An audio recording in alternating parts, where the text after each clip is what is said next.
جہنم اللہ کے عذاب کے خزانے کا ایک ذرہ ہے، جیسے ساری جنتیں اللہ تعالی کی نعمتوں کے خزانوں کا ایک ذرہ ہیں۔ پھر کائنات کا یہ چھوٹا سا نظام جو ان قریب ختم ہونے والا ہے، یہ اللہ کا خزانہ کیسے ہو سکتا ہے؟ کائنات قدرت کا مظہر ہے، قدرت کائنات میں نہیں ہے۔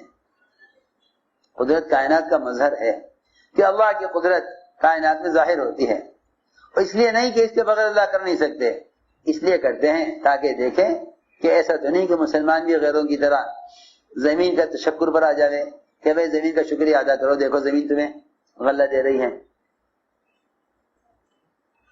زمین تمہیں غلہ دے رہی ہے، زمین کا شکریہ ادا کرو۔ کفار مکہ یہ چاہتے تھے کہ ٹھیک ہے محمد صلی اللہ علیہ وسلم اللہ کے وحدانیت کو بیان کرتے ہیں، کریں، لیکن تھوڑا سا ہمارے بتوں کی طرف بھی توجہ دیں اور ان کو ایسا بالکل ناکارہ اور بیکار خیال نہ کریں۔ طواف کرتے ہوئے ان کے آگے سے ذرا سے جھک کر چلے جایا کریں تاکہ اختلاف ختم ہو جائے، تاکہ اختلاف جی ہاں آج کل لوگ اختلافات کو ختم کرنے کے لیے مصالحت چاہتے ہیں کہ کیا ہو جائے؟ مصالحت ہو جائے۔ کیا ہو؟ مصالحت کرو تاکہ اختلاف ختم ہو جائے۔ محمد صلی اللہ علیہ وسلم سے بھی کفار مصالحت چاہتے تھے۔ سنو میں کیا کہہ رہا، محمد صلی اللہ علیہ وسلم سے کفار مصالحت چاہتے تھے کہ آؤ دیکھو مل جل کر رہیں اور چند باتیں آپ ہماری مان لیں، چند باتیں ہم آپ کی مان لیں، اس طرح آپس میں مل جل کر رہیں۔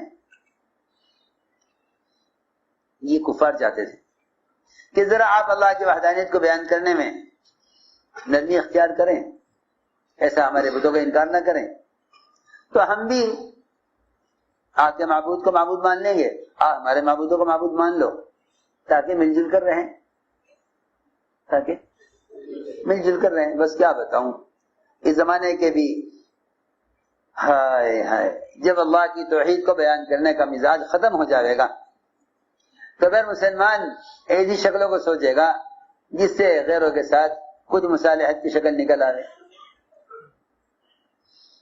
وہ کہیں گے ہاں بھائی مسلمان بچے بھی کہا کریں زمین کیجئے، تاکہ یہ نہ ہو کہ بھائی ہم تو زمین کا شکریہ ادا کریں، مسلمان اللہ کا شکریہ ادا کرے۔ سوچے تو صحیح، اس زمانے میں سب سے بڑا خطرہ اس بات کا ہے کہ مسلمان اللہ کے غیر کے تشکر پر آ جائے۔ نہیں، شکر کرنا صرف اللہ کا حق ہے، صرف اللہ کا حق ہے۔ شکر کا مطلب یہ ہے کہ نعمت کی نسبت اللہ کی طرف کرنا، نعمت کی نسبت اللہ کی طرف نعمت کی نسبت کرنا، یہ شکر کا خلاصہ ہے۔ اللہ کی ذات کی طرف نعمت کی نسبت کرنا یہ شکر کا تقاضا ہے، اللہ کی ذات کی طرف نعمت کی نسبت کرنا یہ شکر کا تقاضا ہے۔ میں نے عرض کیا کہ ہم کیونکہ نظام کائنات کو قدرت سمجھتے ہیں، اس لیے یہ سمجھتے ہیں کہ جو اسباب سے لے رہے ہیں وہ قدرت سے لے رہے ہیں، حالانکہ جنہیں اللہ کی ذات سے لینا آ جاتا ہے ان کے نزدیک اسباب کی حیثیت ختم ہو جاتی ہے، اسباب کی حیثیت ختم ہو جاتی ہے تو وہ عمل کی آواز پر اسباب چھوڑ کر ایسے چلے جاتے ہیں گویا ان کا ان اسباب سے کوئی تعلق ہی نہیں تھا۔ یہ حیات صاحب حضرت نے عنوان قائم کیا ہے حدیث صحابہ میں کہ صحابہ اللہ کے حکموں پر اور نماز اور دین کے تقاضوں پر دنیا کو ایسا چھوڑ دیا کرتے تھے گویا ان کا دنیا سے کبھی کوئی تعلق نہیں تھا، ایسے چھوڑ دیا کرتے تھے۔ کیوں؟ اس لیے کہ ان کے نزدیک سبب انتہائی غیر یقینی اور اعمال انتہائی یقینی، اس لیے ان کے لیے اسباب کا چھوڑ دینا بہت آسان تھا. وہ یہ سوچ کے چھوڑ دیتے کہ اس سے کچھ ملنے والا نہیں ہے, اس سے کچھ ملنے والا نہیں ہے. انہیں اسباب کے مقابلے میں اعمال کا یقینی ہونا ایسا نظر آ جاتا تھا کہ ان کے لیے سبب کا چھوڑنا ہی کامیابی دکھلاتا تھا. سبب کا چھوڑنا کامیابی دکھلاتا ہے. یہاں اسباب کا چھوڑنا ناکامی دکھلاتا ہے, وہاں اسباب کا چھوڑنا کامیابی دکھلاتا تھا کہ میں نے سبب کو حکم پر چھوڑا ہے, اللہ کامیاب کرنے والے ہیں. اسی لیے اللہ نے بعض صحابہ کے باغات کو سال میں دو مرتبہ باغات سے پھل دیا ہے. ایک صحابی نے آ کر عرض کیا کہ میں تو قرض سے تنگ آ گیا ہوں, اگر میں سال ہر سال سارے باغ کی آمدنی قرض میں دوں, اپنے گھر ایک کھجور لے کر بھی نہ جاؤں, تو میں سمجھتا ہوں کہ میرا قرض ادا نہیں ہوگا. فرمایا پھل توڑ لیا ہے؟ کہ جی ہاں, سارا باغ کا پھل ٹوٹا ہوا ہے, ہر قسم کی کھجوروں کا الگ ڈھیر لگا ہوا ہے. فرمایا چلو باغ میں, اور جتنے بھی لوگ ہیں جن کا حق تمہارے ذمہ ہے سب کو بلا لو. اعلان کر دیا کہ جس کا ہمارے ذمہ حق ہے وہ آ جائے. چنانچہ روایت میں ہے سب آ گئے. فرمایا کہ جتنا ہے تمہارا حق لے جاؤ اس میں سے تول کر. کہتے ہیں صحابی سارا قرضہ ادا ہو گیا, مگر مجھے کہیں ایک کھجور کی جگہ خالی نظر نہیں آتی تھی کہ یہاں سے کوئی کھجور اٹھائی گئی ہے. سارا قرضہ ادا ہو گیا, ایک کھجور کی جگہ کہیں خالی نظر نہیں آتی تھی. تم ہم سے لینے کے والے راستے پر تو آؤ, ہم سے لینے کے راستے پر تو آؤ. کیا بتائیں, کمائی کے اسباب کو اللہ کا ضابطہ سمجھتے ہیں. تجارت ضابطہ نہیں ہے, زراعت غلہ لینے کا ضابطہ نہیں ہے, دوا شفا لینے کا ضابطہ نہیں ہے, ہتھیار حفاظت کا ضابطہ نہیں ہے, ورنہ باڈی گارڈ خود ہی مار دیتے ہیں. اللہ اکبر. جو ملک ہتھیار اپنی حفاظت کے لیے بناتا ہے ان کے ہتھیار انہی کے خلاف استعمال ہوتے ہیں. کیا عجیب اللہ کا نظام ہے. اللہ کے ذات سے لینے والے ضابطوں پر آؤ. کائنات ضابطہ نہیں ہے. تو میں نے عرض کیا ایک وعدہ یہ ہے کہ اللہ تعالیٰ ایسی کا صرف دیتے ہیں جہاں گمان خیال نہیں پہنچتا. ایک وعدہ یہ ہے کہ یہ آدمی تقوی اختیار کرے گا, ہم اس کے کام میں آسانی پیدا کر دیں گے. کام میں آسانی, من یتق اللہ یجعل لہ من امرہ یسرا, کہ ہم متقی کے کام میں آسانی پیدا کر دیں گے. کیسے آسانی؟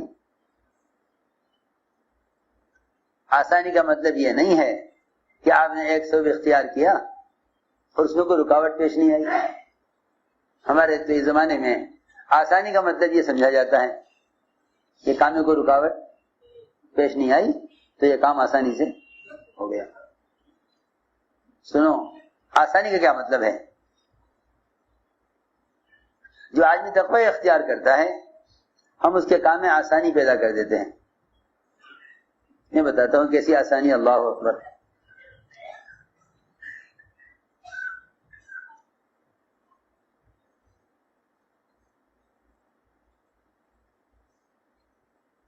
اللہ رب العزت کمائی کے اسباب بھی اللہ لاتے ہیں. لوگ سمجھتے ہیں کہ گاہک ہمارے اشتہار سے آتے ہیں. لوگ سمجھتے ہیں کہ گاہک ہمارے اشتہار سے آتے ہیں. وہ جگہ جگہ ہوٹلوں میں, سڑکوں کے کناروں پر, بڑے مین روڈ پر جن کے پاس زیادہ مال ہے وہ مختلف قسم کے آلات اور ذرائع پر اپنی چیز کا اشتہار کرتے ہیں. پتہ چلے کہ ہم یہ بناتے ہیں. اللہ اکبر. لاکھوں روپیہ اشتہار پر خرچ کرتے ہیں, پھر بھی مقروض. یہ سمجھتے ہیں کہ گاہک ہمارے اشتہار سے آئیں گے, حالانکہ اللہ رب العزت گاہک کو خود لاتے ہیں. کبھی لاتے ہیں نماز کے وقت دیکھنے کے لیے کہ یہ گاہک کو دیکھتا ہے اس وقت یا اذان کو سن کر نماز کے لیے آتا ہے. اگر نماز کو ضائع کر دے تو اللہ اس کے مال سے اس کے دل کو پھیر دیتے ہیں. سارا مال دے کر ریجیکٹ کر دیتا ہے، سارا مال دے کر فیل کر دیتا ہے. یہ حیران ہوتا ہے کہ آخر کیا بات ہے، اتنا اچھا مال ہے اور لینے کو تیار نہیں ہے. لوگ بعض گاہکوں کو پاگل کہتے ہیں، تاجر گالیاں دیتے ہیں گاہکوں کو کہ سارا مال کھلوا لیا، لینا کچھ نہیں، کیا بات ہے، کیوں نہیں لیتے؟ کہ دل نہیں چاہتا. بات یہ ہے تو نے اللہ کے حق کو ضائع کیا ہے، اللہ نے تیرے گاہک کا دل تیرے مال سے پھیر دیا ہے. سیدھی بات ہے، معاملہ وہاں سے ہے. اللہ کا حق کو لاتے ہیں دیکھنے کے لیے اس وقت ہی کیا کرتا ہے، اس وقت کیا کرتا ہے. آیا نماز کو مقدم کرے سبب پر، یہ سبب کو مقدم کرے حکم پر، نماز پر. اگر نماز کے لیے سبب چھوڑ دیا تو ہم کامیاب کریں گے، اور اگر نماز کو ضائع کر دیا تو ہم اس کی تجارت کے نقشوں کو ضائع کریں گے. یہ اللہ کا نظام ہے، یہ اللہ کا نظام ہے. میں نے عرض کیا کہ اللہ تعالیٰ ان کے کاموں میں آسانی پیدا فرماتے ہیں. علی رضی اللہ تعالیٰ عنہ نے گھر میں رکھے ہوئے 6 درہم سائل کو دینے کے لیے منگوائے کہ بھئی فقیر کو دینے ہیں، 6 درہم رکھیں، لے آؤ. گھر والوں نے کہہ دیا کہ نہیں، یہ تو آٹے کے لیے ہیں.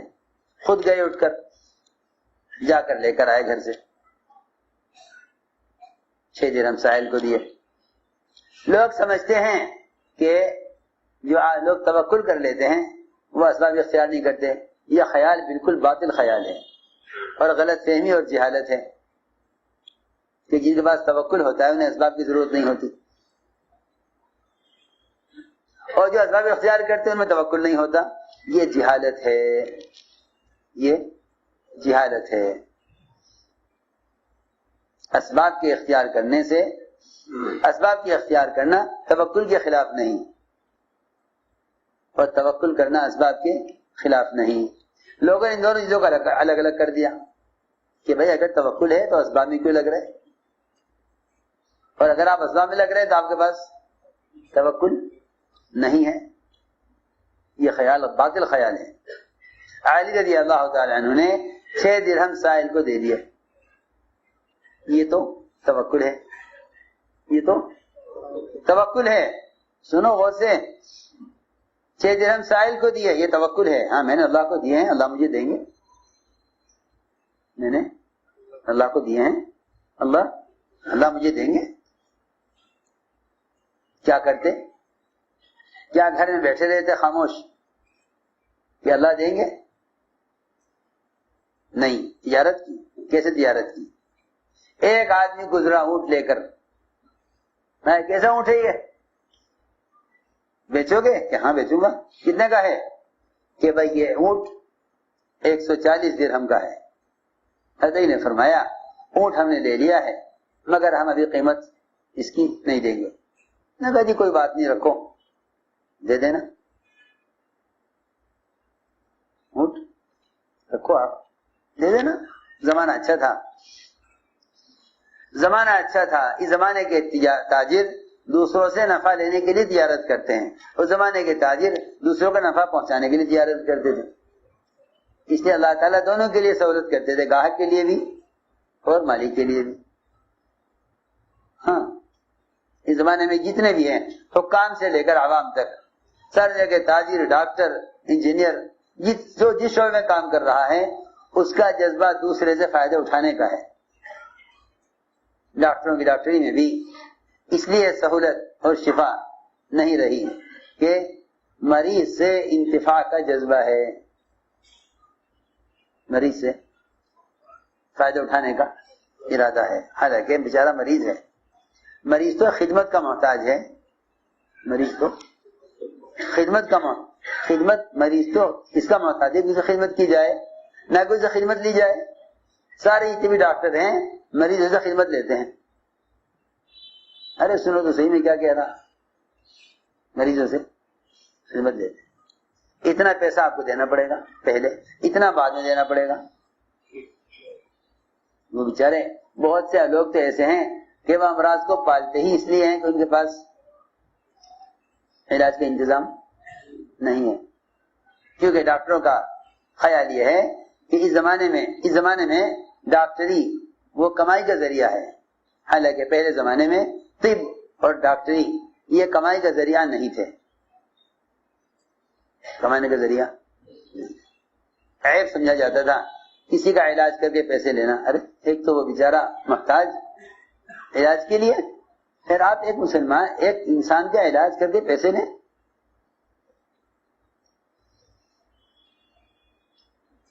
کسی زمانے میں علاج خدمت تھا، اس زمانے میں علاج تجارت ہے، اور ایسی تجارت ہے کیا بتاؤں، ایسی تجارت کہ کمپنی ایک چیز بنا کر اس کی قیمت طے کر دے گی،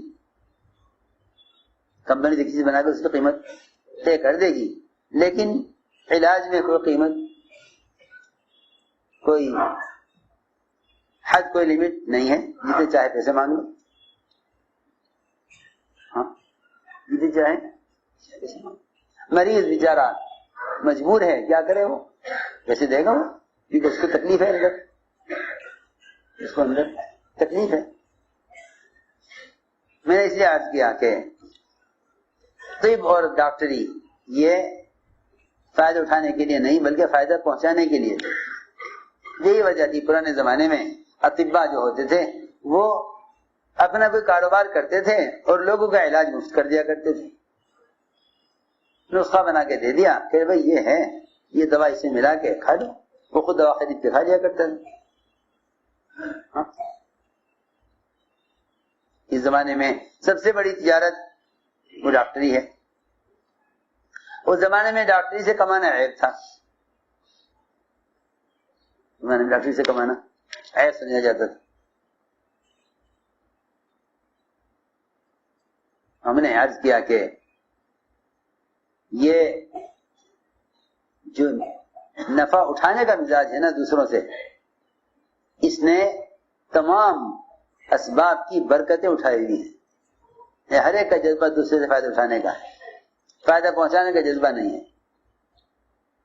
پھر خیانت ہے، ہر آدمی مال دیتے ہوئے ڈرتا ہے. اس نے کہا لیجیے اونٹ یہاں باندھ دیتا ہوں، آپ دے دیجیے پیسے. ادھر یہ اونٹ والا اونٹ باندھ کے گیا، ادھر دوسرا آدمی آ گیا، بھائی اونٹ کس کا ہے؟ کہ ہاں جی ہمارا، کیا بات ہے کہ بیچو گے؟ ہاں ضرور بیچیں گے. کتنے کا ہے؟ کہ 200 درہم کا.